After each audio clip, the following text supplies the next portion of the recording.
સ્વાગત છે। માનવતા માટે મરણને પણ માત આપનાર ફાયર ફાઇટર્સને અમિત ઠાકરનું નમન।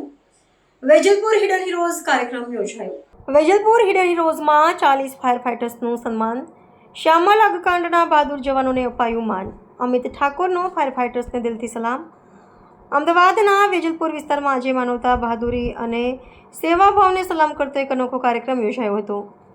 વેજલપુર હિડન હીરોઝ નામના કાર્યક્રમમાં આગ જેવી ભયાનક પરિસ્થિતિમાં જીવના જોખમે લોકોના પ્રાણ બચાવનાર 40 ફાયર ફાઇટર્સનું ભાવભીના સન્માન કરવામાં આવ્યું હતું। તાજેતરમાં શ્યામલ 4 રસ્તા નજીક સાંગ્રીલા આર્કેડમાં લાગેલી વિકરાળ આગ દરમિયાન ફાયર વિભાગના જવાનોએ પોતાની જિંદગીની પરવા કર્યા વિના અનેક નાગરિકોને સુરક્ષિત બહાર કાઢ્યા હતા। આજ બહાદુરી અને માનવ સેવાને બિરદાવવા માટે વેજલપુર ધારાસભ્ય અમિત ઠાકર દ્વારા વિશેષ કાર્યક્રમનું આયોજન કરવામાં આવ્યું। કાર્યક્રમ દરમિયાન ફાયર ફાઇટર્સને એપ્રિસિએશન સર્ટિફિકેટ, શાલ, મોમેન્ટો અને ગિફ્ટ હેમ્પર અર્પણ કરીને તેમનો ઉત્સાહ વધારવામાં આવ્યો હતો। સાથે જ રેસ્ક્યુ ઓપરેશન દરમિયાનના અનુભવો અને પડકારોની ભાવુક રજૂઆતથી ઉપસ્થિત લોકો પણ ભાવવિભોર બન્યા હતા।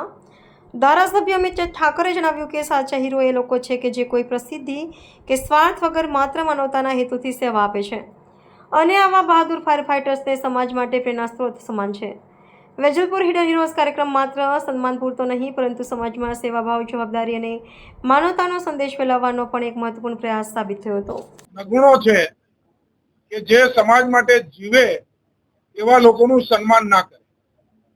સમાજની અંદર એવા અનેક લોકો છે કે જે પોતાના પરિવારોને, પોતાના જાનમાલને પણ પરવા કર્યા વગર પોતાની જે નોકરીની જવાબદારી છે એનાથી પણ આગળ જઈને અનેક વખત એ એવા હીરો તરીકે કામ કરે છે કે જો એ સમયે ત્યાં હાજર ના હોય તો પરિસ્થિતિ કઈ વિપરીત હોય।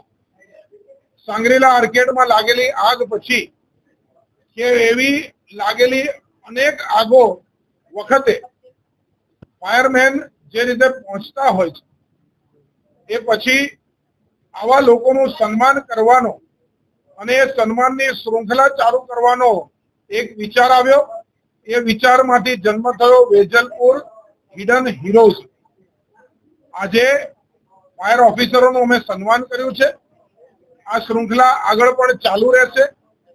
જે લોકો હોમગાર્ડના જવાન છે, રાતે પોતાના જીવના જોખમે બી ઘણી વખત એ સમાજ સુરક્ષિત રહે એના માટે આખી રાત જાગતા હોય છે।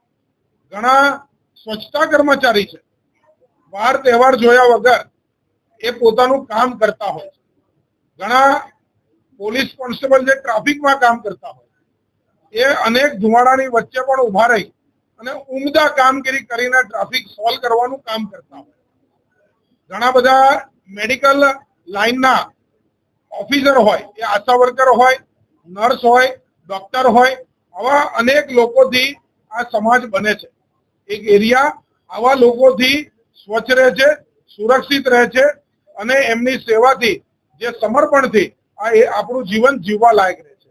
આ બધાને સન્માનવાની શૃંખલા એટલે વેજલપુર હિડન હીરોઝ। આજે ફાયર જે ઓફિસરો છે એમનું પ્રહલાદનગર ફાયર સ્ટેશનની અંદર આવી અને અમે સન્માન કર્યું છે। એ લોકો માટે આપણે સન્માનથી વધારે શું કરી શકીએ, પણ જો સન્માન બી ના કરીએ તો આપણે એક સંવેદનશીલ સોસાયટી નથી આવું માનવું રહ્યું। એટલે એક સંવેદનશીલ સોસાયટીનું નિર્માણ થાય એ માટે આજનો આ કાર્યક્રમ હતો અને એવા સમાજ સાથે એક સુંદર આપણા સૌનું જીવન બને, જે થેન્ક યુ કહેવાનો એક અવસર હોય છે એ આજે અમે ઝડપવાનો ટ્રાય કર્યો। હું બધા જ ફાયર ઓફિસરોનું આ નિમિત્તે આભાર માનું છું। એમને સમાજ વતી, વેજલપુર વિધાનસભાના નાગરિકો વતી હું થેન્ક યુ કહું છું અને એ આવીને આવી રીતે અમારી રક્ષા કરતા રહે અને ભગવાન એમની ખૂબ રક્ષા કરે એવી પ્રાર્થના કરું।